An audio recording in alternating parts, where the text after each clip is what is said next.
तो दोस्तों मैं आपसे सवाल ये पूछ रहा हूं कि आजादी के 75 साल बाद भी क्या देश के अंदर जिस तरीके से आजादी के पहले अंग्रेज जो है वो लगान लिया करते थे, क्या एक प्राइवेट कंपनी को यह अधिकार है कि वो इसी तरीके का लगान जो है वो ले सके?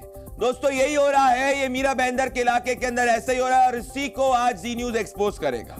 दोस्तों मैं सवाल आपसे ये पूछ रहा हूं कि क्या मुंबई में ये मीरा भाईंदर के इलाके में क्या 18वीं सदी वाला कानून जो है वो लागू हो सकता है? थोड़ी देर पहले आपने डीएनए शो में देखा था किस तरीके से इसका खुलासा हुआ था, पर सवाल बड़ा है दोस्तों, और सवाल यह है कि मैं एक हिंदुस्तान के नागरिक होने के नाते एक प्राइवेट कंपनी को लगान क्यों दूं? सवाल यह है दोस्तों कि क्या हमारे देश के अंदर एक ईस्ट इंडिया कंपनी जैसा शासन जो है थाने का प्रशासन लगाने की कोशिश कर रहा है? दोस्तों ये बहुत बड़ा खुलासा है, ये आम आदमी से जुड़ी हुई बात है, इसमें राजनीतिक बात नहीं है, ये जनहित की बात है। दोस्तों दूर दराज के गांव देहात में नहीं, ये बल्कि देश के आर्थिक शहर राजधानी मुंबई में हो रहा है। मेरे पास वो ओरिजिनल डॉक्यूमेंट्स है जो इस वक्त आपको स्क्रीन पे दिखा रहा हूं। दोस्तों एक कंपनी है, ये कंपनी जो है, इस कंपनी ने एक लगान वसूलने का एक पूरा रैकेट शुरू कर दिया है और ये रैकेट उसने शुरू किया है मीरा भाईंदर के इलाके में। इस कंपनी का नाम है the estate investment company private limited. ये कंपनी की स्थिति इस तरीके की है दोस्तों, ये कंपनी की स्थिति इस तरीके की है कि इस कंपनी ने एक सांठगांठ मचाई है, एक कंपनी ने एक सांठगांठ करी है लोकल प्रशासन के साथ में। एक कंपनी ने सांठगांठ करी है एक लोकल प्रशासन के साथ में, और ये जो लोकल प्रशासन है, ये थाने के अंदर ये लोकल प्रशासन है, उसके साथ में उसने सांठगांठ करी है। अब बात दरअसल ये है, मेरे पास दो ओरिजिनल डॉक्यूमेंट्स हैं और ध्यान से देखिएगा, मैं आपको सीधे शब्दों में समझाना चाहता हूं। ये स्टेट कंपनी ने एक पूरा रैकेट रचा है और ये मीरा भाईंदर के इलाके में उसने एक रैकेट रचा है, जिसके तहत अगर मैं, आप या देश के किसी भी व्यक्ति को मीरा भाईंदर के इलाके में कोई भी कंस्ट्रक्शन करना पड़े तो उसको सरकार को स्टैंप ड्यूटी देने के साथ साथ में, उसको सरकार को जरूरी रजिस्ट्री कराने के साथ साथ में, उसको जरूरी खुलासा करने के साथ में उसको एक प्राइवेट कंपनी को भी टैक्स देना होगा, उसको इस प्राइवेट कंपनी को भी लगान देनी होगी। The estate investment private company है इसका नाम। मतलब कि मैं एक तरफ टैक्स दूं सरकार को, जो देना मेरा आयक है, पर साथ में मुझे टैक्स देना होगा इस प्राइवेट कंपनी को। एग्जैक्टली ये क्या है मैं आपको समझाना चाहता हूं। मैं आपसे ये कहना चाहता हूं कि ये क्या एग्जैक्टली हो रहा है दोस्तों थाने के अंदर मीरा भाईंदर के इलाका है। ये मीरा भाईंदर के इलाके के अंदर जो जमीन में खरीद बिक्री के अंदर एक फीस है जो एक प्राइवेट कंपनी को दी जाती है। निर्माण के लिए ये प्राइवेट कंपनी को ये फीस देनी पड़ती है, और दोस्तों ये इलीगल है और ये इमोरल है और ये देश के किसी भी कोने में नहीं होता है। आप सिर्फ टैक्स जो है वो सरकार को देते हैं, आप किसी प्राइवेट कंपनी को अलग से टैक्स नहीं दे सकते। अब देखिए इनने किस तरीके से टेक्निकलिटीज के अंदर फंसाने की कोशिश करी। ये कंपनी का नाम है द स्टेट इन्वेस्टमेंट कंपनी। ये कंपनी एक बहुत बड़ा फ्रॉड रच रही है। ये कंपनी दोस्तों बेसिकली इसने थाने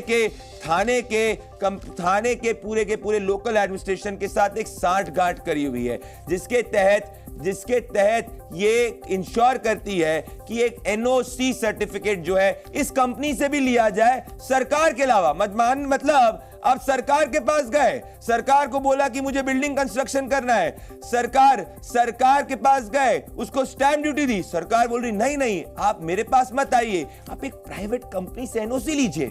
इमेजिन करिए दोस्तों, ये देश के किसी भी कोने में नहीं होता। अब फीस की बात आप समझिए, ये फीस भी आर्बिट्ररी है, कंपनी की इच्छा है पैसा कमाना, तो कंपनी कहती है कि इस पर स्क्वायर फीट 150 से 450 रुपए आपको इस कंपनी को देना होगा। मतलब स्टैंप ड्यूटी दूं, स्टैंप ड्यूटी देने के साथ में बाकी रजिस्ट्री कराऊं, उसके बाद में जाके इस प्राइवेट कंपनी को 150 से 450 रुपए में क्यों दूं? क्या पूरा का पूरा मीरा भाईंदर का इलाका क्या एक प्राइवेट कंपनी को गिरवी रख दिया गया है? देखिए रिपोर्ट।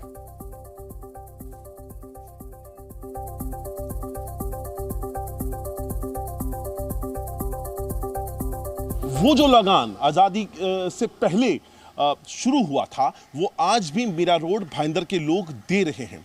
अब उसकी शक्ल और तरीका बदल गया है। लेने वाली अब एक कंपनी हो गई है जिसका नाम estate investment company private limited है। अब ये क्या है चक्कर, मैं आपको समझाने की कोशिश करूंगा। एक बार कैमरामैन से कहूंगा ये पूरा इलाका आपको दिखाएंगे। जैसे मान लीजिए ये बिल्डिंग है और इसके आसपास इसका कैंपस है, इसका प्रेमाइसिस है। अब मान लीजिए अगर इसी बिल्डिंग को, चूंकि पुरानी बिल्डिंग है, अगर इसको तोड़कर रीडेवलपमेंट अगर कराना हुआ तो इसी बिल्डिंग को तोड़कर रीडेवलपमेंट कराने के लिए एक तरफ स्टैंप ड्यूटी भरनी होगी रेवेन्यू डिपार्टमेंट को, उसके अलावा एक एनओसी इस कंपनी जिसका जिक्र हमने आपसे किया, जिसका नाम स्टेट इन्वेस्टमेंट प्राइवेट लिमिटेड जो कंपनी है, उससे एक एनओसी लानी पड़ेगी और जिसकी एवज में कंपनी अपनी शर्तों के हिसाब से 200 रुपए स्क्वायर फुट से लेकर 500 रुपए स्क्वायर फुट का जो भी नेगोशिएशन रेट होगा वो वसूल कर सकती है, जो कि संख्या करोड़ों में जाएगी। अब मैं आपको बानगी भर दिखाने के लिए, देखिए वो पूरा डॉक्यूमेंट आपको दिखाएंगे। पहले लोगों से मिलेंगे जो यहाँ के लोग हैं। आपका शुभ नाम? नमस्कार, मैं सतीश सिंह। सतीश जी, कब से रह रहे हैं मीरा रोड? मैं मीरा रोड में पिछले 17 साल से रह रहा हूँ और ये सोसाइटी भी अभी हम लोग ने सोचा है कि रीडेवलपमेंट के लिए, तो हमारे जितने भी मेंबर्स हैं, सेक्रेटरी हैं, चेयरमैन, ट्रेजरर है, सब यहाँ पे अभी मौजूद है। और जैसे कि यहाँ पर आप देखेंगे कि मतलब रीडेवलपमेंट के लिए आप जब जाएंगे तो बिल्डर ने आज भी एक चीज़ बना कर रखा है कि आपको रीडेवलपमेंट के लिए 7/12 पे अगर डीम कन्वेंस के लेना जाना होगा तो आपको वो एरिया या वहाँ के लिविंग स्टैंडर्ड ऑफ जैसे लोग रहते हैं उसके हिसाब से वो वहाँ पर दाम लगाएगा। जैसे किसी से 400 रुपया पर स्क्वायर फीट, किसी से 150 रुपया, किसी से 200 रुपया। तो इसमें होता क्या आ रहा है कि इतने सालों से जो हम खुद ओनर कहलाते हैं, हम एक्चुअल में आज के डेट में अगर रूल्स के हिसाब से देखा जाए तो वो ओनर नहीं है। हमको अगर खुद की चीज़ें लेना है तो इनसे एनओसी लेना पड़ता है और वो एनओसी के एवज में हमको उनको कुछ ना कुछ जैसे कि करोड़ों में आप बता सकते वो जाएगा। ये मैं एक कहानी जरा जानने की कोशिश करूंगा, अगर आप लोग मुझसे शेयर कर सकें। ये कब से है, ये कब से हो रहा है, ये कितना पुराना, कुछ इतिहास याद है ये आप लोगों को? ये कम से कम 25 साल से तो यही चालू है और जो भी 7/12 है मीरा भाईंदर के, वो सब 7/12 में स्टेट इन्वेस्टमेंट कंपनी का स्टैंप है। 7/12 मुझे समझाइए जरा एक बार, 7/12 है क्या? और इन्वेस्टमेंट पे जो कंपनी आप बता रहे हैं, स्टेट इन्वेस्टमेंट कंपनी, उसका नाम यहाँ पर क्यों और किस लिहाज से रखा गया है? 7/12 एक तरीके से जो जमींदार होता था उसका 7/12 पे नाम रहता था। अब वो सेल करने के बाद 7/12 जैसे कि सोसाइटी जिन्होंने लिया है, ये देखिए ये स्टेट इन्वेस्टमेंट है, ठीक है, ये 1956 का यहाँ पर दिया हुआ है। इतना पुराना वाकया है। आज के डेट में 1956 का जब ये ज़मीन बिका तो उसके बाद डेवलपमेंट हुआ, रावल बिल्डर ने यहाँ पे डेवलप किया। सब कुछ होने के बाद आज के डेट में हम ओनर हैं यहाँ पे, और ओनर होने के बावजूद भी आज हमको अगर समस्या है, 20-20, 30-30 साल पुरानी बिल्डिंग हो चुकी है, उसको रीडेवलपमेंट तो अब करना ही है। उसकी हालत जो खस्ता हो चुकी है, तो रीडेवलपमेंट के पहले ये जो समस्या है डीम कन्वेंस करके जो अपने बिल्डर से लेना पड़ता है, जो आज भी उनके पास ये हक दे के रखा है, वो गलत है। सरकार से हम मांग करेंगे इसको जल्द से जल्द निरस्त किया जाए। थोड़ा मैं इसको पूरे मुद्दे को पेचीदा है आपको समझाने की कोशिश करूंगा। ये लगान कैसे वसूला जा रहा है, जैसे ये आप पूरा इलाका आप देख रहे हैं, वापस से एक बार समझिए। इस पूरे इलाके में ये जितनी बिल्डिंग बनी हुई हैं, सिर्फ बिल्डिंग का जो स्पेस है वही जो पर्सन होता है या जो सोसाइटी है वो ओन करती है, लेकिन उसके आसपास का पूरा जो इलाका है, उसके प्रेमाइसिस का इलाका है, वो आज भी उसको रेंट के तौर पे या लीज के तौर पे आप बोल दीजिए, जिसपे अधिकार है estate investment private limited company का।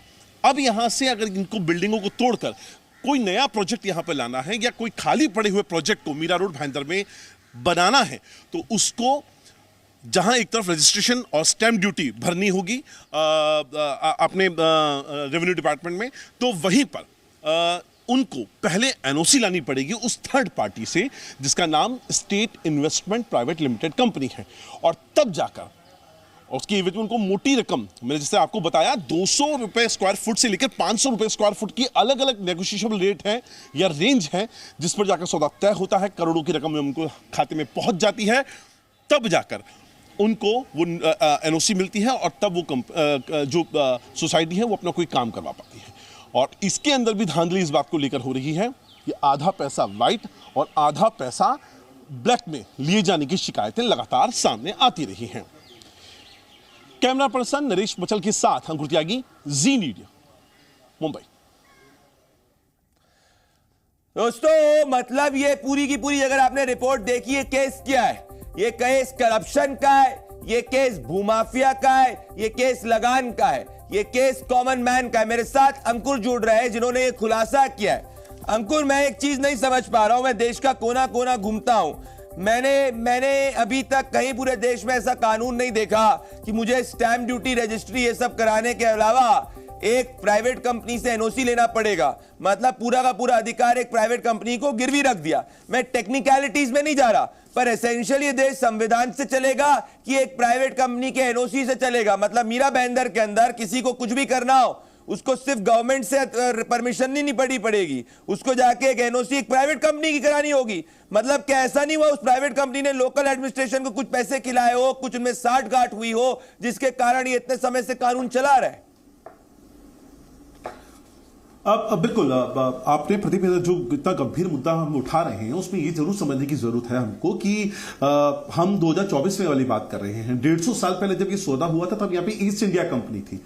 आज हमारा मुकाबला अगर उस एब्रीविएशन को मैं अगर इस्तेमाल करूं, उसका जो ईस्ट इंडिया कंपनी है EIC होता है, उसी एब्रीविएशन को अगर आज के तौर पे मैं करूं तो वो स्टेट इन्वेस्टमेंट कंपनी के तौर पर निकल कर आता है। तो देखिए कितनी सिमिलरिटी है और शायद मोडस ऑपरेंडी भी लगभग सेम सा है, क्योंकि जब शुरुआत हुई थी तब ये पूरा का पूरा जो लैंड था इसको यहाँ पे चारों तरफ समुद्र का पानी आया करता था, उसको रोकने के लिए डैम या डैम भी मैं कहूं तो रेत का एक ढेर, मिट्टी का एक ढेर इस पूरे इलाके के आसपास। मैं कह रहा हूं अंकुर ये जो खुलासा है बड़ा है, पर मूल बात इसकी क्या है अंकुर? मूल बात इसकी है कि क्या ये केस ऑफ करप्शन नहीं है? क्या ये केस ये नहीं है? और मैं महाराष्ट्र की सरकार को का भी ध्यान इसकी तरफ केंद्रित करना चाहता हूं कि देश और महाराष्ट्र के किसी भी कोने के अंदर, मैं भी ट्रैवल किया हूं, मैंने कहीं नहीं ये देखा है कि कोई एक प्राइवेट कंपनी अलग से एक लगान वसूल रही है। ये प्राइवेट कंपनी लगान तभी वसूल सकती है अंकुर जब इसकी लोकल साठगांठ वहां की डिस्ट्रिक्ट एडमिनिस्ट्रेशन से हो। तो क्या ये केस ऑफ करप्शन भी हो सकता है? क्योंकि अगर तभी जाके इतने समय से ये कंपनी का वहां दबदबा होगा, वो अपनी एक मोनोपोली चलाना चाह रही होगी, वो वहां से करोड़ों रुपए कमाना चाह रही होगी, क्योंकि जो भी बिल्डिंग कंस्ट्रक्शन होगा के अंदर उसको भी पैसे पर स्क्वायर फीट देना पड़ रहा है। तो ये केस ऑफ करप्शन भी है और इस करप्शन के ऊपर सरकार को अपना ध्यान केंद्रित करना चाहिए कि क्या थाने का एडमिनिस्ट्रेशन कुछ करप्शन या कुछ लोकल साठगांठ में नहीं है इस एस्टेट कंपनी के साथ में? अंकुर देखिए जो पूरी मोडस ऑपरेंडी 1945 से जैसे इस्तेमाल की गई है उसमें मैं बिल्कुल कहूंगा सरकारी जो साठगांठ है वो बहुत अलग अलग लेवल पे, अलग अलग अधिकारी और मंत्री लेवल तक पे रही है। क्योंकि कई बार ऐसा हुआ है कि सरकार ने खुद ने आकर होकर इस कंपनी के खिलाफ कुछ कड़े और सख्त कदम जरूर उठाए, लेकिन बाद में फिर से कोई एक बड़ा अधिकारी आता है, चाहे वो कलेक्टर हो या चाहे कोई दूसरा अधिकारी, और वो एक रिपोर्ट दे देता है जो इस पूरी कंपनी को क्लीन चिट दे देती है। कल तक ये कंपनी, जहां पर 1945 तक ये कंपनी टीनेंट हुआ करती थी, टीनेंट से इसको पहली बार लैंड होल्डर बनाया गया। बार बार शब्दों का इस्तेमाल करना इसलिए जरूरी है क्योंकि यहां पर यही इसे खेला जा रहा है। एक कंपनी टीनेंट होती है, उसको लैंड होल्डर पहली बार मेंशन किया जाता है। सवाल यही उठता है कि क्या सरकार के पास ये अधिकार नहीं है कि वो वापस से ये सरकार के पास, अगर ये कानून एक पास किया गया है और एक अल्टीमेटली ऑर्डर पास किया है तो सरकार के पास अधिकार है कि उसको रिवर्स कर सकता है, अमेंड कर सकता है। ये बड़ी बात है। मेरा सवाल यही है कि ये अमेंड हो सकता है ऑर्डर। ये कोर्ट के केस में इसको, मेरे को याद है आपने, मैं इस पे पढ़ रहा था कि विधानसभा के अंदर भी इसको रेस किया गया था। इसमें कोर्ट में जाने की जरूरत ही नहीं है। एक government order can be change through another government order and this is a blatant act of local corruption.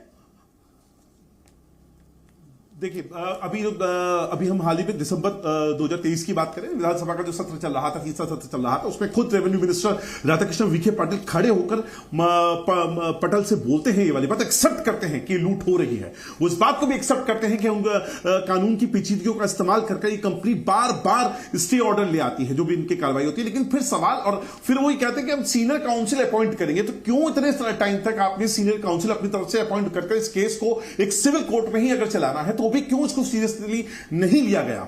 क्यों कोशिश नहीं की गई? जब तक ये कोर्ट में नहीं बैटर क्लियर हो जाता है तब तक वो जो कंपनी उगाही कर रही है लोगों से 100 रुपए या 125 रुपए पर स्क्वायर फुट से लेकर 500 रुपए स्क्वायर फुट तक की जो लूट मचाई जा रही है उस पर ये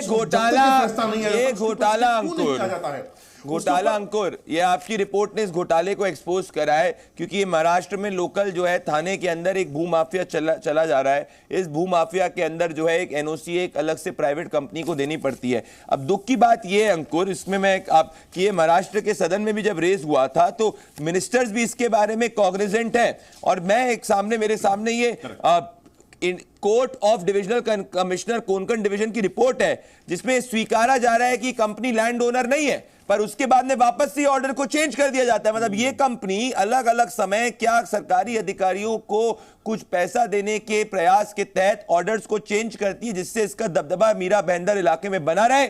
देखिए इस पे महाराष्ट्र के सदन में क्या कहा गया।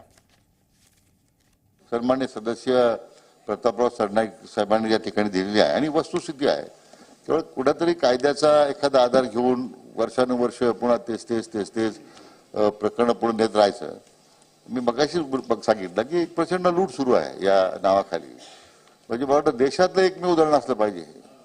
आणि त्यामुळे ह्या अशा पद्धतीने बरं रिडेव्हलपमेंट आलेल्या बिल्डिंग ज्या आहेत त्यांच्याकडून सुद्धा प्रति स्क्वेअर फूट काही त्या निमित्तानं कमिशन घ्यायचं। अध्यक्ष महोदय म्हणून हा जो न्यायालयाचा पूर्ण सन्मान राखत त्याचा न्यायालयाचा आधार घेत प्रत्येक वेळी कोणत्या ना कोणत्या निर्णयाच्या विरुद्ध जाऊन ती स्थगिती देण्याच्या संदर्भातली जी अध्यक्ष महोदय या कंपनीची भूमिका राहिली, म्हणून आम्ही आता राज्याचे जे ॲडव्होकेट जनरल आहेत त्यांचा त्या ठिकाणी सल्ला घेऊन आवश्यकता वाटत असेल की त्यांच्या सल्ल्याने ते आहेत एखादा सिनियर काउन्सिल घेऊन अध्यक्ष महोदय ही स्थगिती उठून या बाबतीमध्ये या कंपनीच्या विरोधात थेट कार्रवाई करून अध्यक्ष महोदय। अंकुर, मतलब रेवेन्यू मिनिस्टर महाराष्ट्र भी इसके बारे में कॉग्निजेंट है। अंकुर, मेरा सवाल यह है कि ये करप्शन रुकेगा कैसे, ये घोटाला रुकेगा कैसे, आगे क्या स्टेप्स लेने होंगे सरकार को? कोर्ट जाने की जरूरत नहीं है क्या? एक गवर्नमेंट ऑर्डर के जरिए इसको रोका नहीं जा सकता? अंकुर देखिए, दोनों तरह के ऑप्शन हैं। सरकार अगर विल पावर रखती है तो यहां पर एक नया कानून बना सकती है, अगर वो वाकई में चाहती है। हालांकि पहले के कानून यहां पर हैं। मेरे पास जो आप जिस रिपोर्ट का जिक्र अपने दर्शकों के साथ कर रहे थे उस रिपोर्ट की कॉपी भी मेरे पास है। उसका पैरा नंबर 2 इसमें साफ तौर पर कहा गया है कि जो सालसट एक्ट हुआ था, जिसको लैंड रेवेन्यू एग्जम्पशन एबोलिशन जो एक्ट कहा जाता है, 1951 में यह आया था। बॉम्बे टेनेंसी एंड एग्रीकल्चर जो लैंड है एक्ट वो 1948 में आया था, और महाराष्ट्र लैंड रेवेन्यू कोड 1966 में आया था। ये इन तीनों जो एक्ट हैं उसकी जो इंटरप्रिटेशन, लीगल इंटरप्रिटेशन है, उसको गलत तरीके से यहां पर लिया गया है। ये खुद बात जो डिविजनल कमीशन है अपनी इस रिपोर्ट में कहते हैं, और इसी कानूनी पेचीदगी का फायदा उठाकर तत्कालीन जो कलेक्टर थे 2008 में, उन्होंने बकायदा इस कंपनी को पहली बार सुपीरियर लैंड होल्डर बना दिया। बताइए, जो कंपनी टीनेंट थी, फिर उसको 1949 में पहली बार मेंशन किया जाता है लैंड होल्डर। मैं बहुत बात को सीधी समझता हूं। बिल्कुल अंकुर, ये जो एक्सपोजे आपने किया है, मैं बात को सीधी समझता हूं। ये केस ऑफ करप्शन है। थाने के अंदर मीरा भाईंदर के इलाके में यह स्टेट कंपनी अलग अलग समय लोकल अधिकारियों को सेट करते हुए अपना एक लोकल वसूली रैकेट चला रही है। महाराष्ट्र के मुख्यमंत्री और महाराष्ट्र की सरकार को अपने कानूनी ताकत का इस्तेमाल करते हुए इस रैकेट को रोकना चाहिए। यह वसूली रैकेट मीरा भाईंदर के अंदर बंद करना चाहिए। मुझे उम्मीद है जी न्यूज की इस रिपोर्ट के बाद में महाराष्ट्र की सरकार इस पर एक्शन करेगी। नमस्कार। जी न्यूज।